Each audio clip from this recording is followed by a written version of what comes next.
It's time once again to slip into your camo, grab your bow, and join us out in the field for another episode of the Up North Journal, presented by PSE Archery. The Up North Journal crew is knocked and ready to rock for another exciting adventure. So let's step outside and hit the trail. This episode of the Up North Journal podcast is brought to you by PSE Archery, Black Eagle Arrows, Scent Blocker, Killer Food Plots, Cabela's, Spot Shooters, Antler Action, Family Traditions Tree Stands, Tom's Custom Turkey Calls, and Badass Slingshots. Back for another episode of the Up North Journal, sitting in the cabin, and I am wore out. And you are wore out. This is what happens when you go away on vacation. Actually, we both went on vacation last weekend, and we did a recorded show the week before. Yeah, we actually kind of heard about that this week even. We just had breakfast this morning with Jason Radecki. We did. And one of our listeners came down. One of our listeners drove hours to meet with us. Across the country. Pretty much. Well, you could say across the state. Yeah, across the state. Actually, down the state. But anyways, you know what? It's always great to talk to a listener, have breakfast with him today. Yep. So that was really cool. Get to know his background. Get to know that he actually started listening to us when he was in the Dakotas. Yeah, working out there, and every Monday he'd pick up the show. Yep. Said it felt like he was back in Michigan. We appreciate that. You know, that's kind of what we aim to do here. I'm going to move my microphone here, so if you hear anything, we're rearranging still. It's man, we haven't been in the cabin for what? 2 weeks, and Has it been 2 weeks? You went away for 2 weeks, and this cabin got full. Yeah. Well, we're having a graduation. Actually today, Jake your graduates. Third in line is graduating high school. Yeah, so we're doing the show early. No live stream today. No live stream today, but we got the live sound of the window open. It's going to be a hot one today. Yeah, hear the cars going by. Yep, 85 degrees today, finally sunny. Yesterday was gorgeous. It wasn't that warm up in Mackinac. No, I don't think it was. We woke up in the mornings and it was in the 40, 41, 42 every morning. The highs of the day got up to maybe 60 if we're lucky. But that's good when you're working on the outside. Yeah, it was good, but could have stood just a little bit more. Another 5 degrees or so would have been nice. Oh, yeah. 65, 70 would have been better. When I was up in the UP, we had, I think it was like just about almost 70 with the lows in the 40s. Yeah. You know, I'd start a little fire in the morning just to get that chill out of the cabin. Mm-hmm. But after that, it was like, okay, that's enough of that. Right. But no, I had some great weather in the UP. The rain held off till we were coming home, so I drove in rain on the way home, which is okay. You had a new toy. You got a new toy here recently, and now this was the first time, am I right, that you've had this up at the property? This is the first time I had the Ranger up at the property, yes. Okay, so you got a new Ranger, new little ATV. New UTV. UTV, okay. Not yeah. ATV and UTV, yeah. So I got a new... four-wheel machine that you sit down on and drive with a bench seat. That's right. It's you like got the old man ATV. It's like a super golf cart.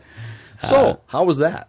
Dude, that is going to be paying dividends. I'm telling you that right now. We, you know what? I've got a couple ATVs, and okay, I want to go somewhere. Okay, I gotta take my chainsaw, take the gas cannon, or whatever I gotta take with me. Okay, I gotta strap it down to the 4-wheeler, make sure it doesn't slide, blah blah blah. And away I went. Okay. Well, the Ranger has a box on the back, right? A dump box. Right. Just throw it in there, and away you go. Away you go. If you want to tie it down, you can, but I wasn't going that far. Well, let me ask you this, because Deb goes to the property with you quite a bit, your wife. Now, riding two up on the ATV versus riding side by side in the UTV, obviously you've got a windshield in front of you. Easier to talk and carry on a conversation while you're driving? Oh, absolutely, absolutely. Yeah? Okay. You're sitting next to each other, and you're zipping along, and you can talk and see and point and talk, and as opposed to an ATV, if I'm in front or she's in front and she's trying to talk to me, I always equate it to watching people on a motorcycle try to talk. Right. It's like, man. You kind of turn sideways, lean back a little Yeah, bit, and lean forward. And Yep, exactly. It's a lot easier to talk. We zipped around a little bit and went down some trails and got a little muddy. What's nice about it, it has 4-wheel drive, 2-wheel drive, and 1-wheel drive. And depending on what you're going after is what you use. But, I think that machine's going to pay off really well, especially as we get into our old man years here now. And I'm okay with thinking about throwing the deer in the back of the box and just driving out with it. was there anything about it that you found you're like, wow, I didn't realize it was going to be this or that, and like something that you noticed driving at this time that you didn't plan on, good or bad? Actually, what I didn't know, I added a LED light to the front of it. Oh, a light bar? Yeah. Okay. And that, I think, is... I didn't know what to expect adding... I just wanted more light in case we're... Gutting a deer in the dark. Yep. Right. I was like, okay, so I got a winch on the front, a light, okay. But what I started thinking about that. I'm like, well, what about if we're at the back of the machine? Mm-hmm. So I ordered a couple of lights. I'm going to put them on the back so I can have a front light and a rear light. So if you're loading something, like if you went out to get your deer after hunting hours and you're gutting it and you want to throw it on the back of the box to tie it down, you need light. Right. So you'll just be able to flip the switch, get 2 floodlights, and we'll have lighting back there. Okay. But other than that, I'm still learning it and still experiencing. A little nervous going down some trails when there's no trees anymore, because once you get that thing stuck, it'll be interesting, because you do have a winch to pull yourself out if you have a tree. And you have no more trees. Well, on some of the property, I have no trees. But that's we went up there looking at the logging project. Uh-huh. I met with the forester while I was up there and got word that the forestry project will be completed by July 1. You showed me pictures and video today. Yeah. So pretty cool. Shocking. Okay. Optimistically. So now you had pictures going into this project. The forester sent you some pictures. Right. And that was the whole, because I wasn't going to be up there to see this project from start to finish. Mm-hmm. That's why I hired a forester to do this for me. And I said, start sending me pictures. Mm-hmm. And so you don't get the big shock when you pull up. Okay, so I meet him Friday night. He comes in, and I was tooling around on the Ranger, and I come off the trail, and he's yelling at me and scared the poop out of me. So we started talking. He goes, his first question was, what do you think? I said, well, I've driven the property, but I haven't walked it yet. Mm-hmm. I said, I love it. He goes, whew. Thank goodness. He goes, that is my first question to a person that isn't here watching it happen. Right. I said, is it shocking? Sure. Mm-hmm. But I understand what needs to be done. Right. And I'm also looking at 3 to 5 years down the road thinking, okay, it's clear now. Right. But in 3 years, we're going to have all sorts of bushes, trees, grass, about 3 to 5 feet high. Right. So it's going to fill in. Because there's the property behind us that it's been 3 years, I think, since they've done it. Mm-hmm. And you can see what's happened there. So he was glad. So it is shocking, though, because as you come up the road in the one picture, you can actually see the mountain ranges, which you typically couldn't see before because that was treed. Now it's like, wow. I didn't know there was mountains over there. Right. If you walk it, you'd be just going up and down, but now you can see a distance, and whoo, it's a little bit of shocking. And we saw lots of deer on the property already.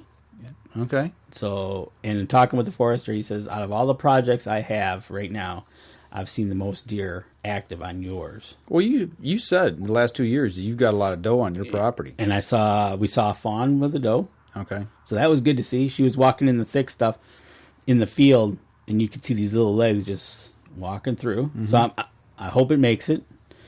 Matter of fact, we saw a fawn in the backyard just Tuesday. Okay. It must have just been born because it was really wobbly. Right. And we were watching it, and the mom was kind of cleaning it off still and kind of nudging it where to go. Right. But it was pretty wobbly. But we got up there, and Mr. Beaver's back. Last year, he decided he wanted to drop a couple trees across the trail for us going into our camp. And this year, we cleaned those up. So this year, I pull in down the trail, and sure enough, he dropped another one across the bridge. Nice. Yeah. Luckily, it wasn't too big. It was about a 5-inch birch. Okay. That you can I just moved it over for now until I get back up there, and then I'll take care of it. But I'm still trying to think what he's thinking, because a little Michigan bridge improvement project? I think what his thinking is that he can, if he puts more trees on top of the bridge, because the last one fell on the bridge, and the last couple he's kind of aimed for the bridge. Okay. So I think he thinks, well, I'll just keep piling them on there, and he's going to make this giant dam. Mm-hmm. But the only problem is all the water's running under it. Right. So here's the problem. You're thinking like a beaver now. or trying to think like a beaver. There's a problem with this. Well, I just this one, the first one that was neat, right? Okay, he's chewing, and this one is on the opposite side of the creek, chewed, and it fell right in the. So if you did the last couple years, he was trying to cross them. Yeah, and I'm thinking, what's he thinking? He's landing him on the bridge so he doesn't have to be in the water messing with him. That could be too. So making his work easier. I'm gonna have to maybe have a talk with him.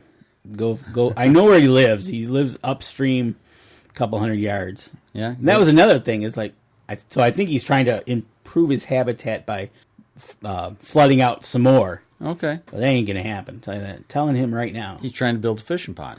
Yes, and that is a trout stream. Yeah. So he does get trout in there. Okay. So, but Mr. Beaver's at it again. I'm gonna have to have a little talk with him. Talk with your neighbors. Right. So, but yeah, other than that, went into the cabin, opened the cabin up like we winterize it, we drain the pipes, yada yada yada. Recharged the water lines. I had a pipe that was busted, so I had to become Mr. Plumber.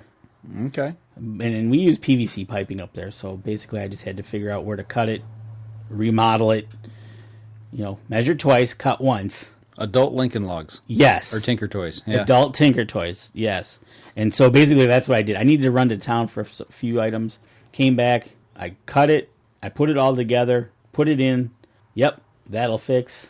And then I glued what I could, and then I went underneath. I glued it. I had to let it sit for 2 hours. I let it sit for an hour and a half. I couldn't wait anymore. Turn the water on? Turned it on and fired right up. You had pressure? Had pressure. No leaks? No leaks. That's good. That is great. Deb cut the grass while I was doing that, so we took care of everything. It went a little bit longer than I expected, which that's fine. What's one thing nice about being your cabin as opposed to your house? When the water's running down the floor, you're like, whatever. Right. As opposed to your home and drywall and whatnot. Right. And luckily the pipe was not busted anywhere that you couldn't get to. Right.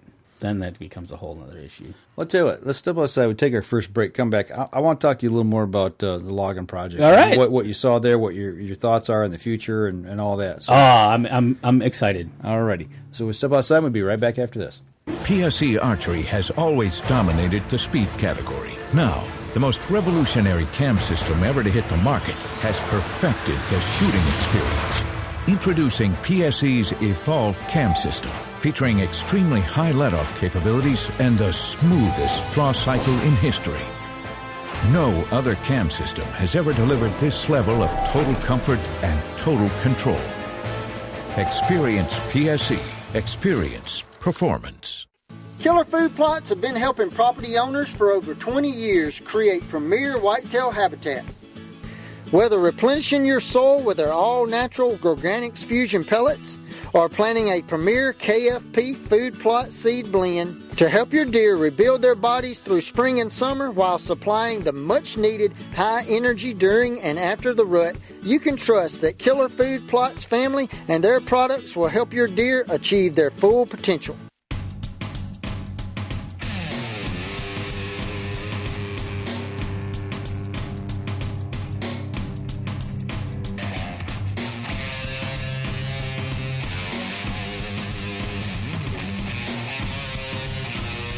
I was just serenaded to during the commercial break. You care to give him a rendition? No, we're back. We're back in the cabin. It's a nice day out. I've been shooting the bow. You want to give a rendition? What you just? No, I'm good. You don't want to share? It was a private concert. Okay. All right. It was only for you, buddy. I gave you an open mic here. I know you maybe did. You'd like to sing to the folks. Nope. Thank you for not doing that. Okay, so you've been up to camp. First thoughts was, wow. Oh my. Shocking, but progress. OMG. You got a chance to get out and walk it a little bit? Yes. Okay, so that was Friday night, talking with the forester. He showed up, asked me my opinion. I talked with him, had a few questions. He gave me an end date for the project. The only reason, the week before Memorial, they started to pull logs. Mm-hmm. But frost laws? No, those are all taken. It was just too wet. Too wet. They didn't want to cut the roads up. I walked. So then the next day, I said, okay, I'm going to walk the property to see what's what. So I walked the one property, and the landing trail that they have for the logs was muck. Okay. It was still drying out. So I could totally understand if they take anything heavy machinery in there, they're just going to bury it. Okay. So I totally understand that. So this week, they were the week after Memorial Day is when they're going to start, barring any weather, which I see they got hammered today. They're going to start pulling logs. They're done cutting. They're all done cutting. He gave me some pink tape. He said, if you want any trails done, go mark it. And then he'll talk with the bulldozer operator and see if they'll cut the trails for me. Okay. I'm like, okay, cool. So I walked the one trail, and I walked the bulldozer trail that they created to pull the logs, and it kind of goes up into the woods and splits into a Y. I'm like, wow, that's kind of almost built. The Y portion is almost kind of built to be a field. I'm like, well, I'm good with that. So then I'm like, okay, let's go to the other 40. I walked that, and kind of the same thing. They bulldozed in the trail, and then they split off like a north-south road. It's about 100 yards maybe in length. And I stood at one end looking at the other and going, this could be a field if I just keep it, right? Right. The only problem with that one is I feel I'm going to need to get something on the western edge, actually the west and the south edge, because that is open to the main road. Maybe a little border patrol. I'm thinking something in the short term. Short-term border patrol, and long-term something that's going to grow bushy and fast. Evergreens. Something, yeah. So I walked that, and then I'm like, okay. I showed you the picture of when we leave a tree stand up, what they do. Yeah. Which is a great picture. So I went off. I found my cousin's tree stand, which he uses predominantly. And it's very different now, and it just opens up. I found one of my box blinds, which used to be on a hill, is now on a hill on an edge. Okay. So as I'm walking this, all I could think of was, first off, getting over the shock of being so open. But the second was all the new hunting thinking. Right. It's totally changed your whole perspective. It totally has changed. I climbed up in the tree stand, and I sat there, and I just I took some pictures. I looked across what we had now, and it's very open. But then I started thinking, and we talked about this. I said, "Wow, if we, maybe a little. It doesn't have to be a big food plot, but if we get in, make a in the corner, and it's the corner would be a connection of two wood edges, right? So I was like, wow. And then on the other side of that is another edge. So as far as stand placement, for some will change. And the thinking is going to change a little bit too, right? Because of it being so open. Other spots, it'll take probably a couple years to fill in, to kind of see what starts to grow, how thick it starts to grow. I was walking this, and I could start to see some regeneration. The ferns starting to come up. The grass is starting to come up. They're a couple weeks behind down here. Right. I noticed when I was traveling north, this side of the bridge was really coming in thicker. Right. And so when I got up to there, you could definitely tell it wasn't, they're definitely a few weeks behind us. We had an open spot that was in a heavily wooded, really thick wooded area. And they still haven't finished our cutting project yet, but that was a concern of that person's area. It's like, oh my gosh, this has changed. It's so horrible, yada, yada, yada. And I'm like, you just got to change your thinking. Like you said, your hunting dynamic's going to change now. But in the time that they had cut that back in late January, early February, then the frost laws kicked in when it got warm. They wouldn't let people on the road, so they shut everything down. And we were there first week of May. And already in this probably half-acre circle, there was only one tree in the middle of it in this half-acre. Right. They left. And that's because it was dead. But the grass was already growing, the wild grass. Right. And if you looked into the edge of the woods where they hadn't cut yet, or not going to cut, there's nothing growing. I mean, absolutely nothing. And already that grass had already pushed up, wild grass starting to push up. Right, exactly. And ever since this whole thing, and we've talked about this, is open-minded. What was is now gone. And I even told him that. I told the forester, Brock, that. I said, it's okay. You've given me a blank slate. Now I can and start to go in and do this. So I really didn't make any new trails. I had thoughts about doing this to that, and I'm like, you know what? No, I'm going to wait. Let them get the logs all off of there. So you can see that slate. So then I can see that and say, okay, we'll probably have to get some gates. Mm-hmm. I'm going to leave the bulldozer trails, I think, alone. Mm-hmm. I think I'm just going to gate them off. Keep people from driving in. Because they will. Mm-hmm. But after that, then we'll kind of, because the other main road that he made for us, well, actually the logger made, if you think about it, has the main road, but then off there they kind of did some offshoots. Right. So I thought there, it's like, wow, if we just keep the main road and then the offshoots we just plant. Yeah. Little fingers. Right, little fingers. And then maybe in time, as we see how it goes for hunting stands or whatever, might become viable. Right. So totally, he definitely created some more edges on my cousin's property. Behind his camp that he has there, they cut in a new road, and from where I was standing, I was like, oh, this is a new hunting opportunity right down this new road that they have, because you could see the distance. And then he created, which was a forest cover ridge, is now they cut it back to half. So now he created that whole new edge up on top. Mm-hmm. So whether, with that edge, so that's a new hunting opportunity. I showed you that tree stand, which was in the woods, which is now on the edge of the woods. Mm-hmm. See, that tree stand, the deer would go east-west.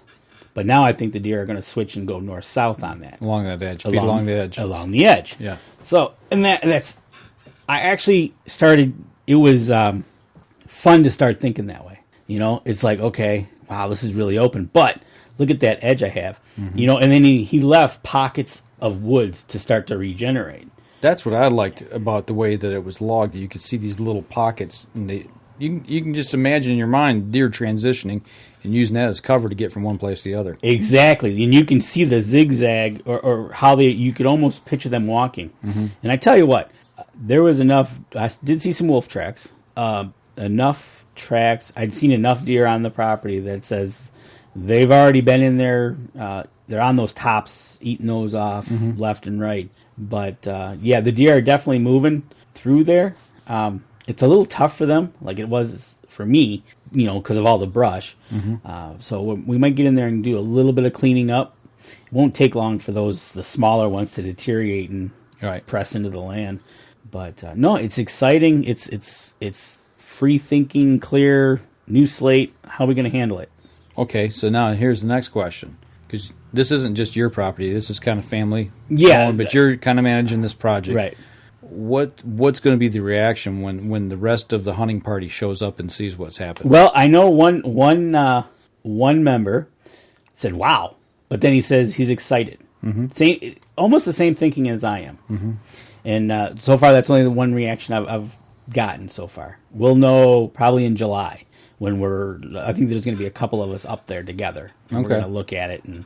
But you have to do that. You got to be open-minded. It needed to be done. Are you guys going to try to put a strategy together to hunt both pieces of property? Because they're right side by side, being able to maximize your hunting potential on both pieces? Absolutely, because for bow season, there's only a few of us. Mm-hmm. And for gun season, there's kind of more of us. So we'll have to see...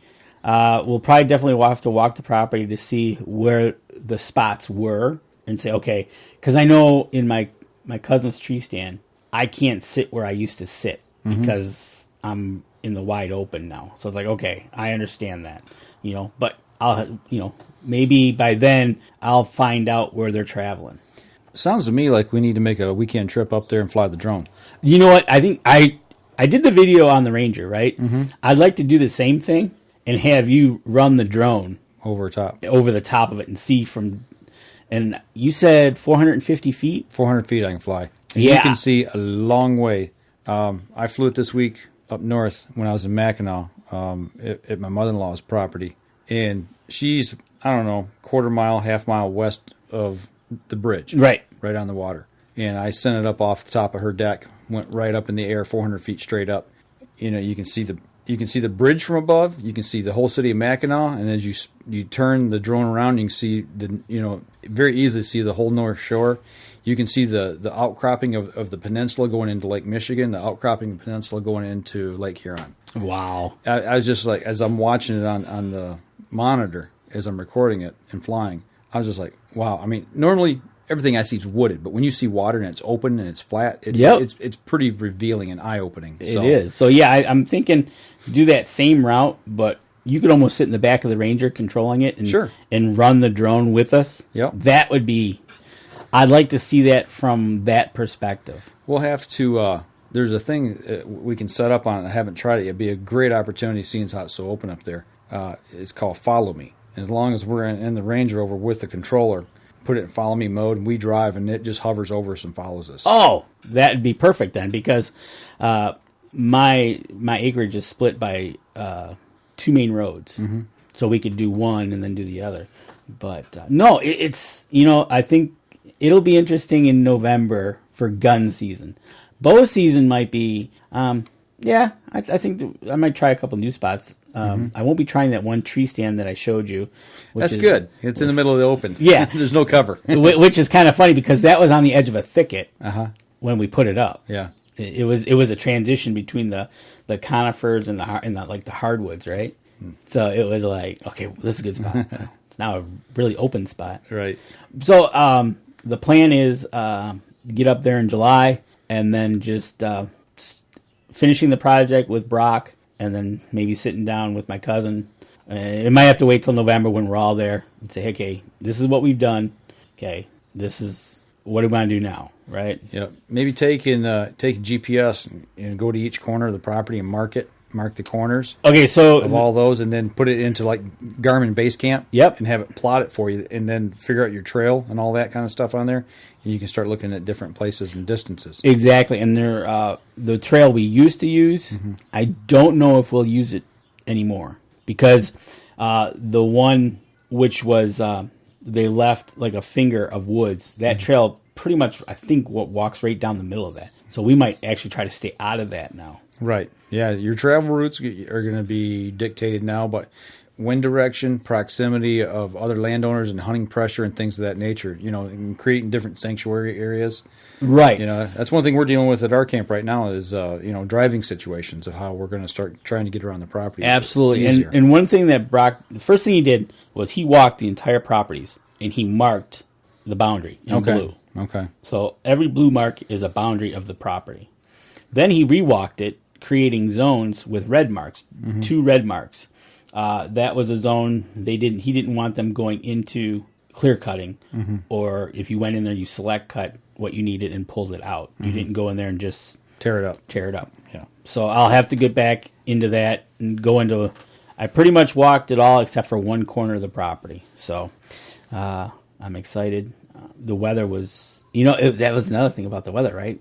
I was waiting for the Michigan mosquito, but it wasn't too bad. So. Yeah. I know in the evening it was pretty bad, but during the day it wasn't too bad. The black flies were not bad at all. Usually it's between... and the deer flies. Yeah. Usually those 3 get you. Sometimes can carry you away, but it wasn't too bad. And then it was supposed to rain for the next 2 days. So I was like, all right, we got everything done we needed at camp. Yeah, you left early. Yeah, I left early and got home and got me a day just to veg out and get ready for that real job thing. Beat the traffic back home. Right. Well, you know what? That was another concern.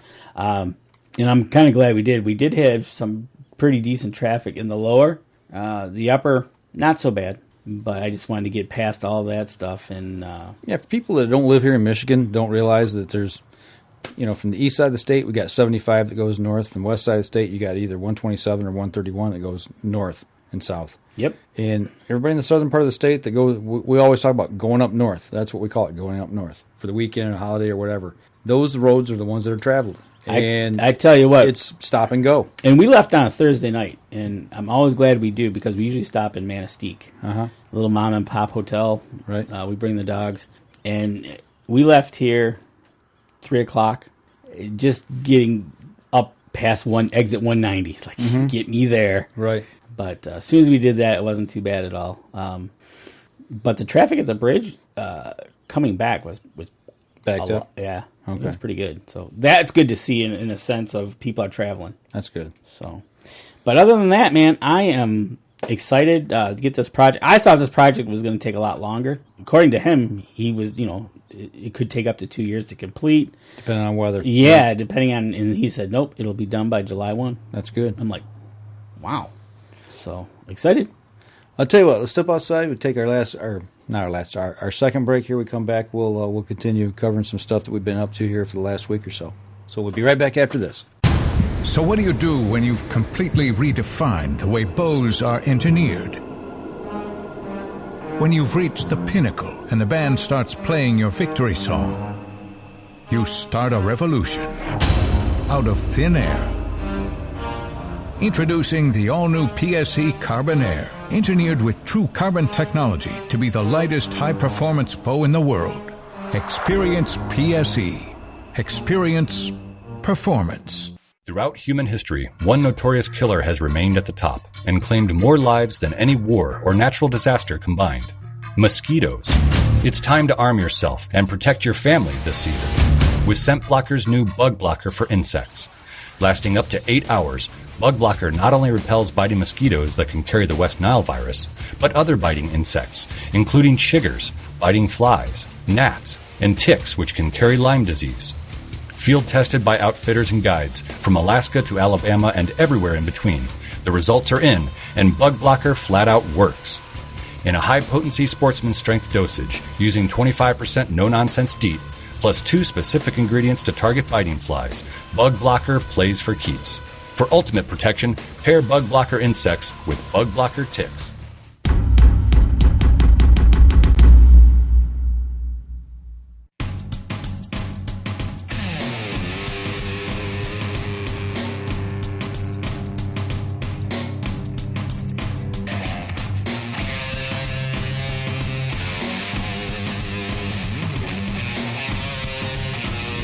Back. We're back in the cabin the weekend after Memorial Day weekend. We are back doing our thing here. It seems like it's been forever since we've been here. It's funny. It's only been 2 weeks. Yeah, but it seems like it's forever. It seems like it's been a month. I know. It's we have our routines that we talk and okay, Sunday night I'll be over. Mm-hmm.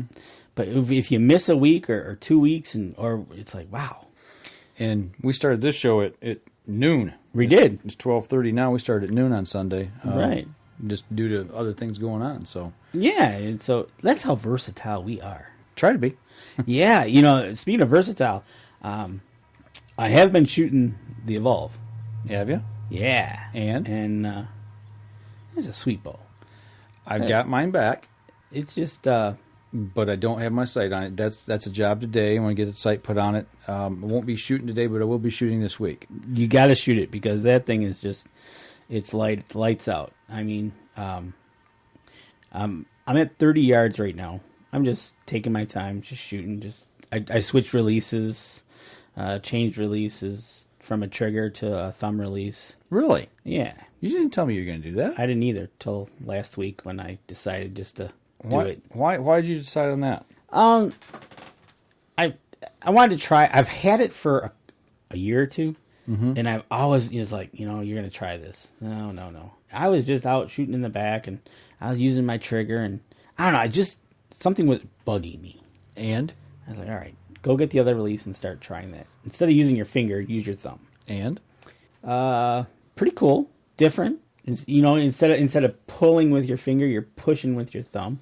So I'm trying to eliminate that finger punch, right? Mm-hmm. So now I'm just working through getting a thumb release working, and what's kind of really nice is I was looking at it, and I can let it hang from my string, right, and not have to worry about I got to clip it on or nothing. When a deer comes and gets busted with movement, right? I just got to grab it and pull it. But I've switched over to a thumb release now. And we'll see how that goes. It's only been a week since I've started it. Have you stayed with that exclusively this last week? Yep. Okay. I have not gone back. The Black Eagles are flying just as well. Okay. And but you think this is going to make you tighter groups more accurate? I shot a 30-yard group with 3 arrows that was about that big, which is probably about 1.5 inches maybe across. Okay. So I was like, okay, I'm good with that. And then the other part is just me getting used to it. Used to it. But I'm trying to just trying to be a better shooter, just practicing more, whether I shoot 12 arrows a night or I'm feeling good and not overdoing it. Like yesterday morning, I shot in the morning when I woke up, first thing. Then the girls woke up and I said, "You guys want to shoot with me again?" Sure. It's always good when you're shooting. Some ducks walk in. They come walking in the yard or flying in. Or maybe, if we're lucky, the deer will come in and walk behind the target. I had one again. I was shooting, come right in behind me, like right behind the target. You're like, really? Really? It's exactly what I said, really. So, but no, just practicing, getting that PSE shooting. I still got to get one more thing for the bow, quiver-wise. But how's the stabilizer working for you? Okay, so the stabilizer, I started with a dual stabilizer, and I was messing with that. And as I was shooting it, I was like, I thought it was maybe contributing to being just that weight on the bottom after I shoot, helping me. It was helping me drop the bow, kind of thing. Gotcha. I'm like, were you shooting low consistently, or yeah? Well, as a whole nother anticipation of it. Yeah. So I was trying to get rid of that. I took off one stabilizer for now. I'm just using the single front stabilizer. But how far does that stick out? That's a 10-inch one on there.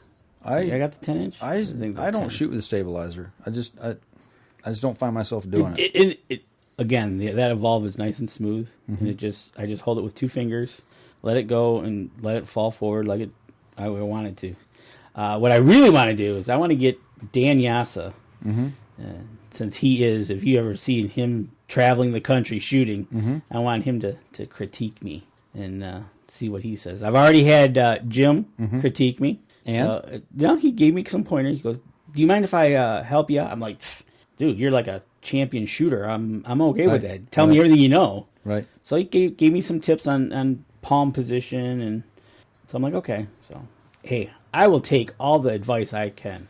Especially from people that know what they're doing. Absolutely. Like Dan said, hey, you need any help setting this bow up, you let me know, because he set it up from every different way. And he's been out to the PSE factories, visiting those guys. And he's a heck of a shooter. He is a heck of a shooter. So, but other than that, I've just been getting that PSE rocking and just, rolling into summer here.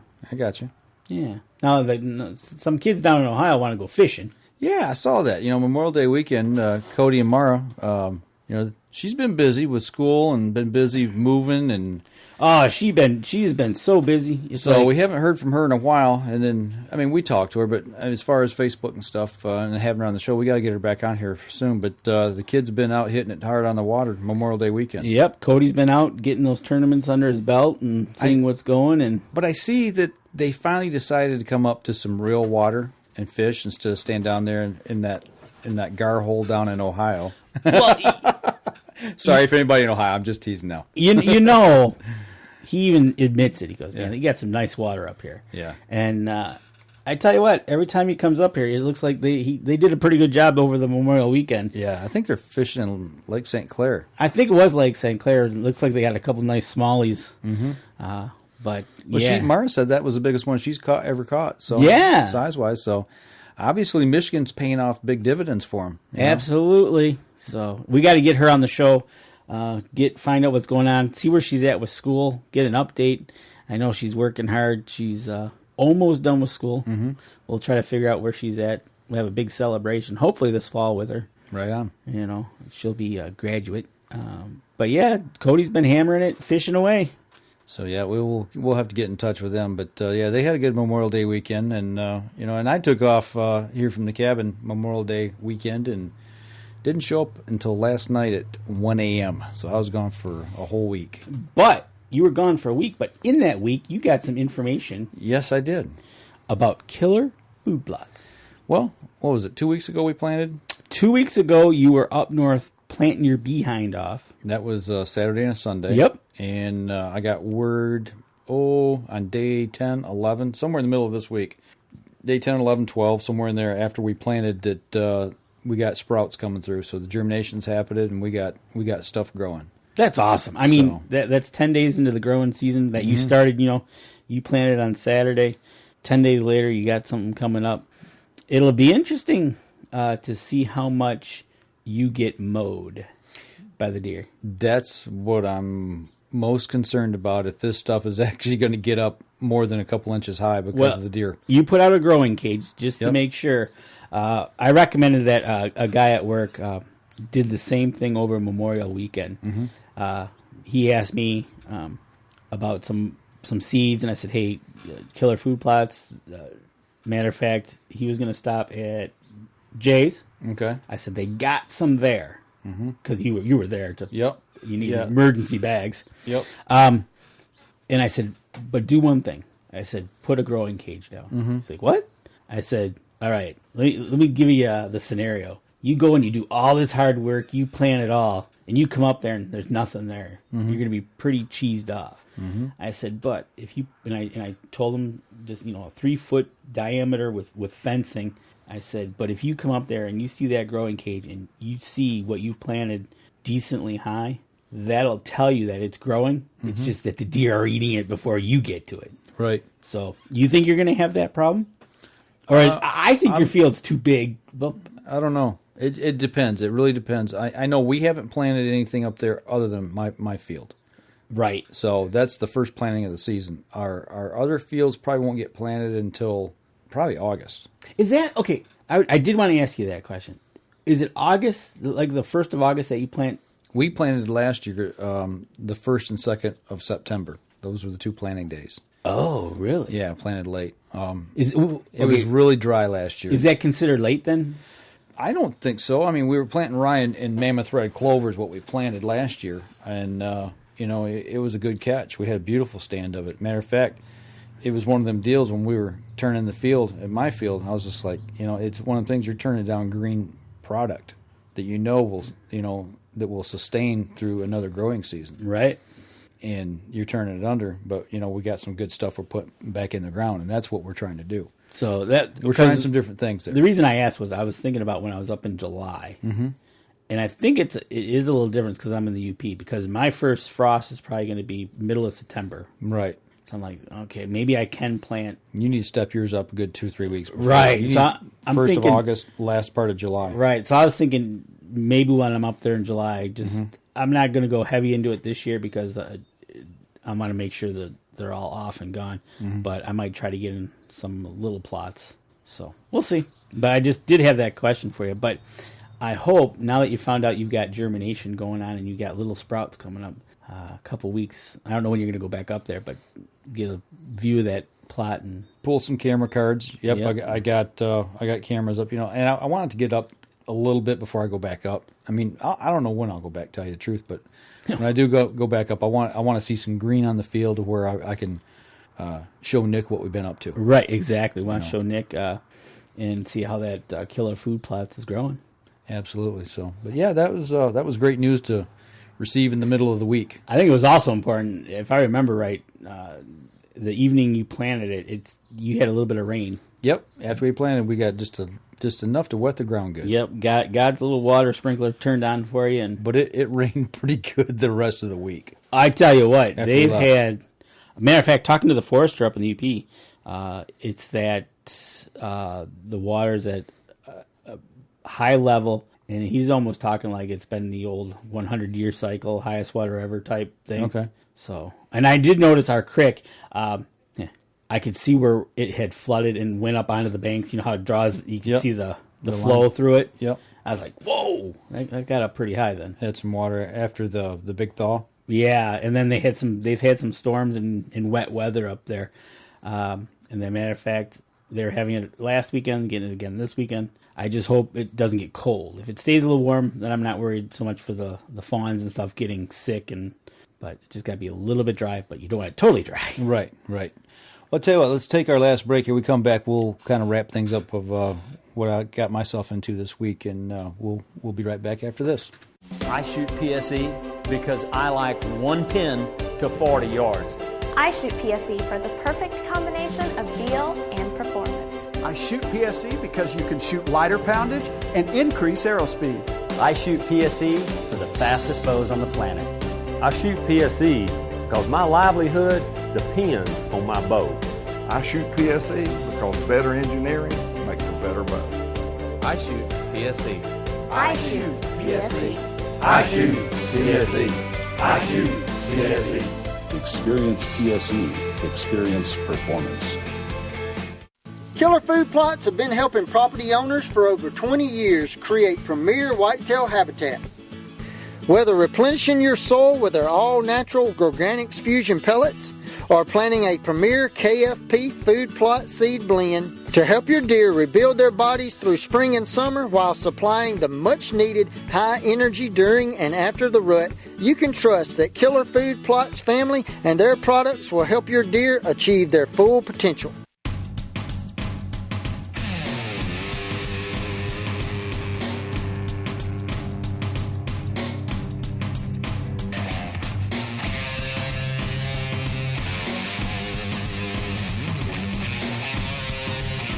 Last segment of the show for the first time back in the cabin in 2 weeks. Yep.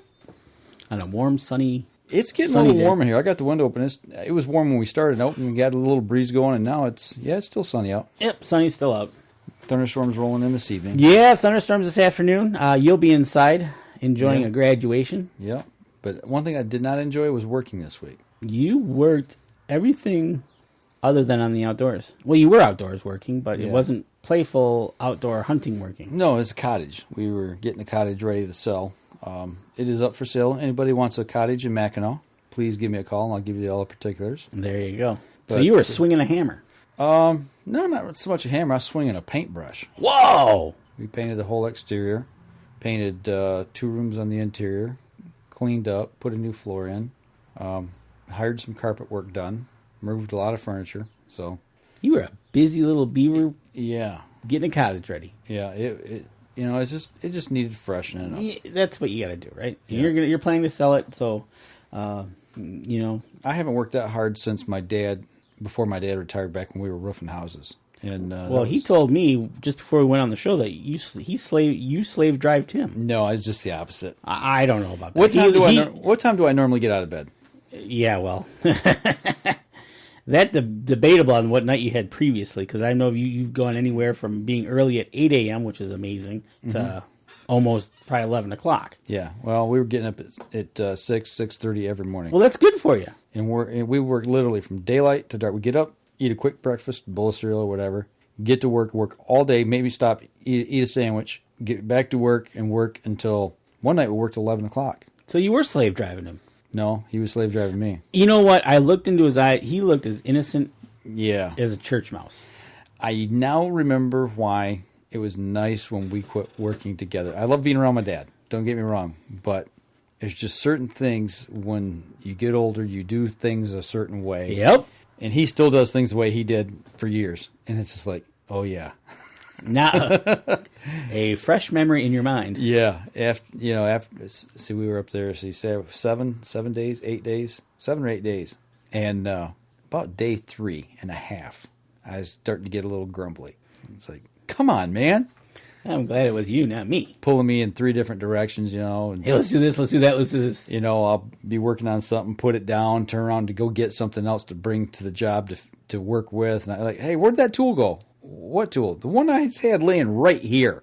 Oh, I picked it up and put it somewhere. Well, where'd you put it? I don't remember. I spent more time chasing things than I did working half the time. So it happens. That's what happens when you work with family. Oh, it's just... I've been there. I've done that. Maddening. It's like I can sit and enjoy hanging out with them, but when it comes to work, I'd rather just do my own thing. Yeah, exactly. That's like when I worked with, when we had the family business and, I was kind of more in the office. Mom, what did you file this under? Oh, file it. Why did you file it under that? Well, because this. Mm-hmm. Okay, sure. And then you let alone trying to figure out her handwriting, right? Right. But no, I totally agree with you. So after day 3.5, it finally got to you.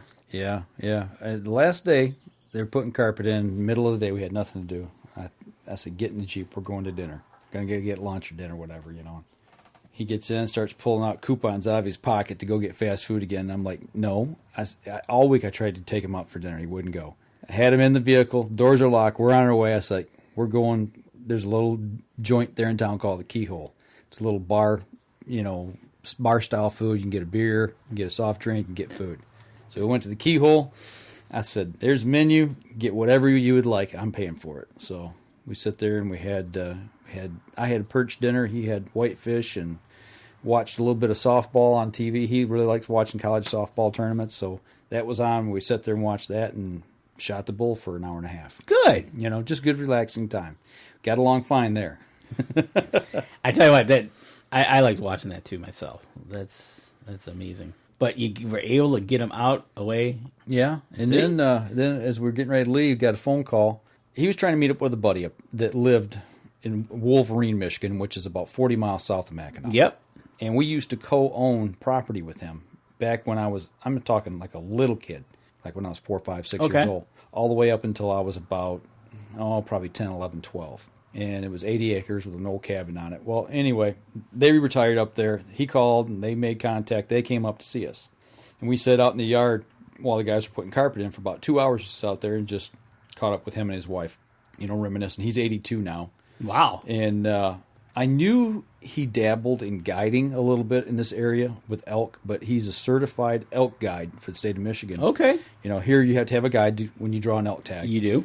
And the property we used to hunt on, back then, there was elk, but we really didn't have them in the area. That was back when they were establishing the population here in Michigan. Right. But over the years, they've killed 43 elk off that property. Really? Yeah, he says he likes to guide 2, maybe 3 people a year. That's awesome. So, yeah. So if we get an elk tag, we got a guide. You got a guide? Got a guide. I know a guy. I just, matter of fact, it just ended for getting your points in. Yep, so. June 1st. Did you put in? I did. But I put in for points only this year. Okay. Did you put in for bear? Yep, points only. Okay, I did points only for bear, but I did put in for the elk draw.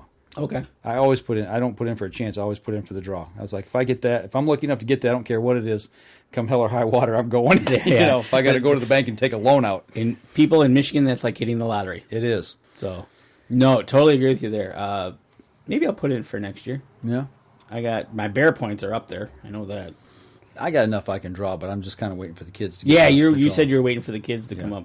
I think I might have made it to the teens in my bear points. Okay.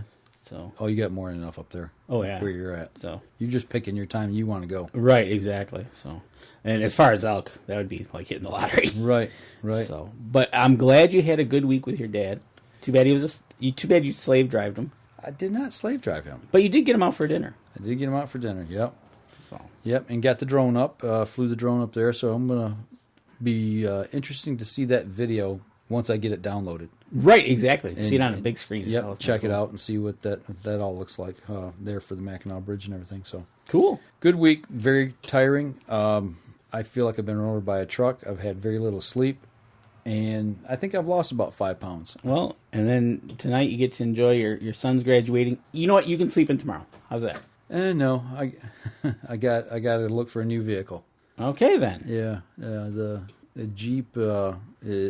I just don't know if I want to put any more money into it. Well, that can happen. It might be time to trade it in. There you go. You know what? With all vehicles, that's what kind of happens. Yeah. Well, we made it home. That's the good thing, and I don't know. We'll see what happens. You made it home. Well, I'll call the mechanic tomorrow and see what we can do. Right. We might just fix it up and just keep on trucking with it, and then again, I may have a new UNJ support vehicle. There you go. I like to hear that. So what's on the agenda for next week? Anything? This coming week? You know what? Anything? Shooting the bow some more this week. Definitely, that's what I'm going to do. We're getting into the first full week of June here. I don't have anything on tap on the calendar. We're going to kind of go here in a week, not next weekend, but the weekend after. I'll have to check the calendar and see what's going on. But I think Deb owes me a trip down the Shiawassee River as a guide. Yeah, I will bring that up to her tonight. Yeah, there's a kayak trip in my future, and I think there's one in her future too as lead guide. Yeah. You know what? And I probably would. I think June would be the best time to do it. Why is that? Because the water will be higher. Yeah, get through a little easier. Yeah. So we'll see. We'll see how that goes. Maybe we get the kids up from Ohio to come up for something like that. That would be fun. It would be. Whew. But we might lose Cody because he'll be looking for fish. That's true. Oh well. So. All right. Well, that's all I got for this week. Yeah, it's been a fun 2 weeks. We haven't been in the cabin, but we're back. Stay tuned next week. We'll be back again, and I think we're going to live stream next week. Should be back to normal. Next Saturday's open house for Jake. So Sunday night should be an open slate for us to be back on the air at 7 o'clock as usual. So let's give Mara a call maybe next week, see what she's up to. We might have to try it. We've been working out some things here in the studio, taking a look at some things today. So maybe we might be able to even get to see her. That's right. So we'll see what happens. All right, that's all I got this week. You all set? I'm all set. All right, that'll do it for this week, folks. And as we always say, if you're out on the water or in the woods, shoot straight and be safe. This episode was brought to you by PSE Archery, Black Eagle Arrows, Scent Blocker, Killer Food Plots, Cabela's, Spot Shooters, Antler Action, Family Traditions Tree Stands, Tom's Custom Turkey Calls, and Badass Slingshots. Thanks for listening, and join us again here next week. Until then, remember, as we always like to say, if you're out on the water or in the woods, shoot straight and be safe. Until next week on the Up North Journal.